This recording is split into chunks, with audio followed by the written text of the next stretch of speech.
हाँ जी, वाहिगुरू जी का खालसा वाहिगुरू जी की फतेह। नवीं सवेर नवा सुनेहा, नवा रंग, नवीं उमंग, नवीं रौनकां। अज गल करते हैं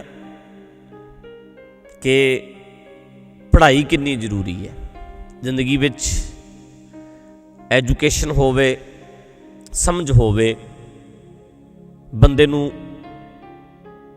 पता लगदा किस तरह मैं अपनी जिंदगी जीनी है, मेरे फर्ज की हन, मेरे हक की हन, मेरियां जिम्मेवारियां की हन। सो बड़ी जरूरी है विद्या प्राप्त करनी, नॉलेज प्राप्त करनी, आले दुआले जो भी समय का ज्ञान है, एजुकेशन है, प्राप्त करनी।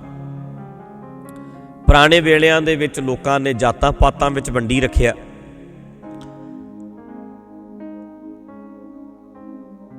धर्मां दे नां ते, जातां दे नां ते समाज नूं वंड के रखिया। तरक्की स्वाह होनी सी, लोग पिछे जाई गए, होर पिछे होर पिछे होर पिछे जाते गए। पर जिवें जिवें बंदे नूं समझ वधदी है, अकल आउंदी है, दिमाग काम करदा है, दिमाग चलदा है, फिर तर्क पैदा हुंदा है, मेरे नाल इदां क्यों हो रहा, मेरे नाल धक्का क्यों हो रहा। पंजाब विच भी असीं वेखने आ कि कई जगह कई कमले जे बंदे इदां दे बनाए होए है कि उन्हां नूं रख लैंदे आ, डरा धमका के 12-15 साल उन्हां तों काम करवाई जांदे आ। कोई पैसा नहीं दिंदे, मझां नूं पट्ठे पवाई जांदे आ, सारा सारा दिन काम करदे आ। पता लगदा हौली हौली लभदे आ उन्हां नूं। परिवार वाले हैरान हो जांदे भी आह की हाल होया साडे, ये ते साडे घरों गया सी ते उदों उहनूं कमला जिहा करके लै जांदे है। ते अकल बिना असीं कमले आ, बिन नावै जग कमला फिरै। ज्ञान बिना बंदा कमला ही हुंदा है, अकल ही नहीं आउंदी। ते नॉलेज लैनी, समझ लैनी, ज्ञान लैना बहुत लाजमी है। कहंदे ने जदों देश आज़ाद हो रहा सी तो सत्याग्रह चल रहे सी, जगह जगह जेल भरो अंदोलन हो रहे सी, अंग्रेज़ां दे विरुद्ध बगावत उठी हुई सी। उस वेले एक पंडित जी कह रहे सी कि जे अंग्रेज साडे नाल रल के चलदे ना तां कदे भी इदां दे अंदोलन, इदां दीयां बगावतां नहीं सन होणीआं।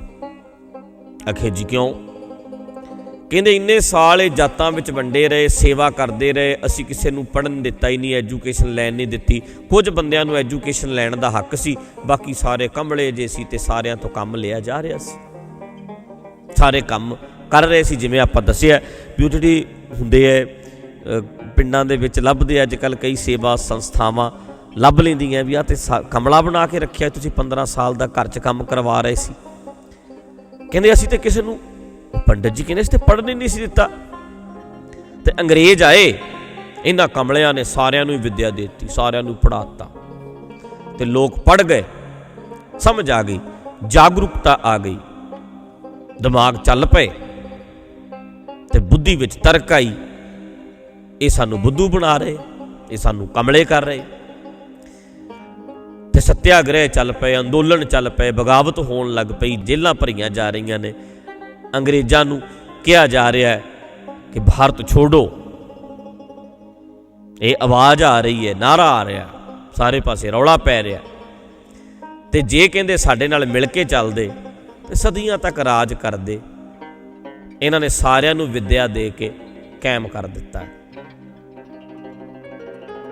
तुरन लाता विद्या दे के, हुणे दौड़न लग पे है, भज्जण लग पे है। विद्या प्राप्त करोगे तुसी खड़े हो जाओगे, पैरां ते खड़े होवोगे, सिर उच्चा करके जीओगे। ते समय दी विद्या, कल्ला किताबी ज्ञान नहीं, आले दुआले की हो रहा, समाज विच की हो रहा, बड़ी बरीकी नाल हर बंदा अज दी सवेर, अज दा सुनेहा याद रखना। हर बंदा सारी तरह की नॉलेज, कॉमन सेंस, हर तरह की नॉलेज लो। सिर्फ कल्ली पढ़ाई नहीं, अखबार भी वेखो, राजनीति की हो रहा, धर्म विच की हो रहा, समाज विच की हो रहा, सारे तरह की नॉलेज लैनी बड़ी जरूरी है। ਸੋ ਅੱਜ ਦਾ ਸੁਨੇਹਾ ਇੰਨਾ ਹੀ ਹੈ ਵੀ ਹਰ ਬੰਦਾ ਆਪਣੇ ਘਰ ਵਿੱਚ ਭਾਵੇਂ ਇੱਕ ਅਖਬਾਰ ਲਵਾਓ, ਜੇ ਹੋ ਸਕੇ 2 3 4, ਜਿੰਨਾ ਵੀ ਸਵੇਰੇ ਵੱਧ ਤੋਂ ਵੱਧ ਤੁਸੀਂ ਉਹਨੂੰ ਸਮਝੋ ਕਿ ਸਮਾਜ ਵਿੱਚ ਆਲੇ ਦੁਆਲੇ ਕੀ ਹੋ ਰਿਹਾ। ਫੋਨ ਦੇ ਉੱਤੇ ਵੀ ਤੁਸੀਂ ਹੋਰ ਕੁਛ ਨਾਲੋਂ ਸਮਾਜ ਵਿੱਚ ਕੀ ਵਰਤਾਰਾ ਵਰਤ ਰਿਹਾ ਉਹਨੂੰ ਸਮਝੋ। ਵੱਧ ਤੋਂ ਵੱਧ ਐਜੂਕੇਟਡ ਹੋਵਾਂਗੇ, ਪੜ੍ਹਾਂਗੇ ਤਾਂ ਗੱਲ ਬਣੇਗੀ। ਨੌਲੇਜ ਲੈਣੀ ਵੀ ਹੈ ਅਤੇ ਆਪਣੇ ਬੱਚਿਆਂ ਨੂੰ ਵੱਧ ਤੋਂ ਵੱਧ ਪੜ੍ਹਾਉਣਾ ਵੀ ਹੈ, ਸਮਝਾਉਣਾ ਵੀ ਹੈ, ਨਹੀਂ ਤਾਂ ਪਿੱਛੇ ਰਹਿ ਜਾਂਗੇ, ਕਮਲੇ ਰਹਿ ਜਾਂਗੇ, ਬੁੱਧੂ ਬਣੇ ਰਵਾਂਗੇ। ਬੁੱਧੂ ਨਹੀਂ ਬਣਨਾ, ਆਪਣੀ ਬੁੱਧੀ ਤੋਂ ਕੰਮ ਲੈਣਾ, ਅਕਲ ਵਰਤਣੀ ਹੈ। ਖਾਸ ਕਰਕੇ ਸਿੱਖ ਵੀਰਾਂ ਨੂੰ ਬੇਨਤੀ ਕਰਦਾ, ਸਿਰ ਵਾਰੇ ਬਹੁਤ ਹੈ, ਸਿਰ ਲਾਏ ਬਹੁਤ ਹੈ, ਸਿਰਾਂ ਨੂੰ ਵਰਤਣਾ ਵੀ ਅਸੀਂ ਸਿੱਖਣਾ, ਇਹਦੇ ਤੋਂ ਕੰਮ ਲੈਣਾ ਵੀ ਸਿੱਖਣਾ, ਦਿਮਾਗ ਚਲਾਉਣਾ। ਸਾਰਿਆਂ ਦਾ ਧੰਨਵਾਦ। ਇਹ ਅੱਜ ਇੰਨਾ ਹੀ ਸੁਣਿਆ ਕਿ ਆਲੇ ਦੁਆਲੇ ਤੋਂ ਜਿੰਨੀ ਨੌਲੇਜ ਇਕੱਠੀ ਕਰ ਸਕਦੇ ਕਰੋ। ਪੇਜ ਪੜ੍ਹੋ, ਫੇਸ ਪੜ੍ਹੋ, ਵੱਧ ਤੋਂ ਵੱਧ ਸਮਾਜ ਨੂੰ ਪੜ੍ਹਨਾ ਸਿੱਖੋ, ਜ਼ਿੰਦਗੀਆਂ ਨੂੰ ਪੜ੍ਹਨਾ ਸਿੱਖੋ, ਸੁਭਾਅ ਨੂੰ ਪੜ੍ਹਨਾ ਸਿੱਖੋ, ਸਾਈਕੀ ਨੂੰ ਸਮਝਣਾ ਸਿੱਖੋ। ਬੜਾ ਜ਼ਰੂਰੀ ਹੈ, ਤਾਂ ਜ਼ਮਾਨੇ ਦੇ ਨਾਲ ਕਦਮ ਮਿਲਾ ਕੇ ਚੱਲੋਗੇ।